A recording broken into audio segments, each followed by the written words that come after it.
called the stupidity of the American voter. The American voter is too stupid to understand the difference. Basic exploitation of the lack of economic understanding of the American voter. Oh, yeah, he called Americans stupid and then was caught on camera admitting the Obama administration was misleading while selling Obamacare to the public just to make sure that it passed. Well, next week, economist Jonathan Gruber, a major advisor in drafting the health care law, is going to have to testify in front of the House Oversight and Government Reform Committee. Ohio Congressman Jim Jordan sits on that committee, and I spoke to him earlier. Congressman, this week, Jonathan Gruber is going to be testifying before the House Oversight and Reform Committee. This guy has repeatedly said the American people are stupid, and that's why they were lied to regarding Obamacare. Were you shocked when you heard from his own mouth these kind of statements? Yeah, and it's why we want to bring him in front of a congressional committee and ask him some questions. I mean, Governor, think about it. He used taxpayer dollars to deceive taxpayers, and then once Obamacare became law, he made fun of them. So if ever there was an individual who needs to come in front of a congressional committee and answer members of Congress's questions, this is the guy.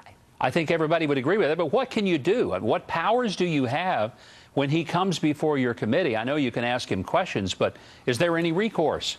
Well, part of what this is continuing to show how bad this law is and the deception that was used to pass it. I mean, I always remind people, remember all the false statements we have heard regarding Obamacare when they were trying to get it passed. If you like your plan, you can keep it. If you like your doctor, you can keep him.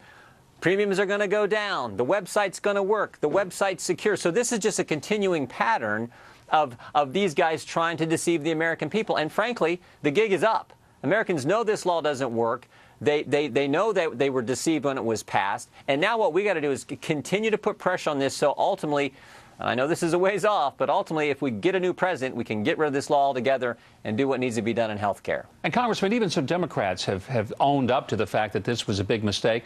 Most notably and shockingly, Chuck Schumer, just before Thanksgiving, coming out and publicly saying that this was a bad political move and that hadn't worked out at all like they wanted. Are Democrats beginning to fall off the wagon themselves? Well, I mean, it was Chuck Schumer's comments. We all heard those. But no, they're still, I mean, and some understand maybe they should have done things differently. Obviously, after the last election, they probably should have. But they're still committed to this law because they believe in big government. So we got to continue to show why it's bad for American people, why it hurts families, and why we need to get rid of it. So when we watch these hearings this week, and I think a lot of Americans are going to want to see Jonathan Gruber squirm in his chair, what kind of questions can we expect that are going to be posed to him in the hearings? Well, each member will have their set of questions, what they want to try to get across and what they want to get from Mr. Gruber. And we have Ms. Tavenner, the head of CMS, there as well. What I do know is this. He was called the key player. He was called the architect by the Washington Post of both Romneycare and Obamacare. He went to the White House 21 times. He himself said he was in the Oval Office with the president discussing Obamacare.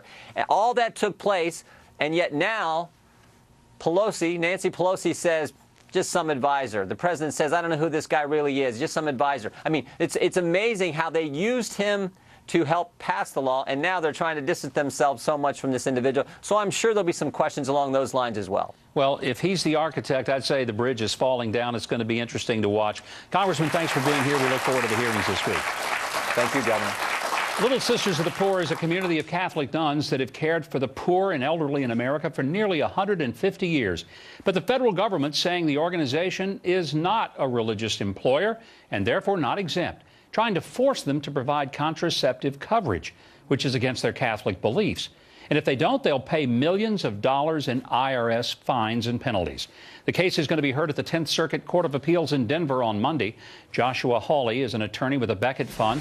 They represent the Little Sisters of the Poor, and he joins me now. Josh, great having you back on the show. Thanks for being here. Great to be with you, Governor. Here's my simple question. How can the Obama administration think that the Little Sisters of the Poor are not religious enough to meet the criteria? You know, for 175 years, Governor, the Little Sisters of the Poor have cared for the elderly, poor, and dying, people who don't have anywhere else to go, people who are in their last days. And they've cared for the folks who are of their Catholic faith, who are of different faiths, and people of no faith. And now the government says that that isn't good enough. You know, if this isn't a religious charity, if this kind of service inspired by their Catholic faith isn't religious service, then I don't know what is. Well, I was just thinking that, knowing the Little Sisters of the Poor and the work that they do, if they're not religious, then there ain't a Baptist in America who has a shot. I'm telling you that right now.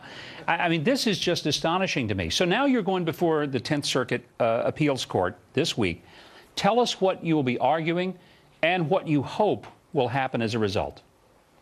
Well, the Little Sisters case is very straightforward, and it's just this, that the laws and Constitution of the United States do not permit the federal government to force this order of Catholic nuns to violate their church's teaching just in order to go on caring for the sick and the poor, because that's what the federal government wants. The Obama administration is asking the Little Sisters to provide drugs and devices that directly contradict Catholic Church teaching, or to authorize their insurance company to provide the drugs and devices on behalf of the Little Sisters. Neither of those things can the Little Sisters do in keeping with their faith. Neither are consistent with the laws or Constitution of our country. And for me, the bottom line, Governor, is this: neither are necessary. Expanding access to affordable contraception is a very worthy goal, but the government doesn't need to force the Little Sisters to violate their faith in order to accomplish that goal. Well, I think so. And Josh, I think it's pretty clear that if the Little Sisters lose, we all lose. Because now we have the government telling us it's okay to believe as long as we believe within the context and limits of what the government says is religious enough. Best wishes to you, Josh. Thanks for being here. Delight to have you back. Thanks for having me. Well, it's time to cut loose and kick off your Sunday shoes. The young and talented A.J. Ray is going to be joining the Little Rockers, and we'll be performing Footloose when we come back.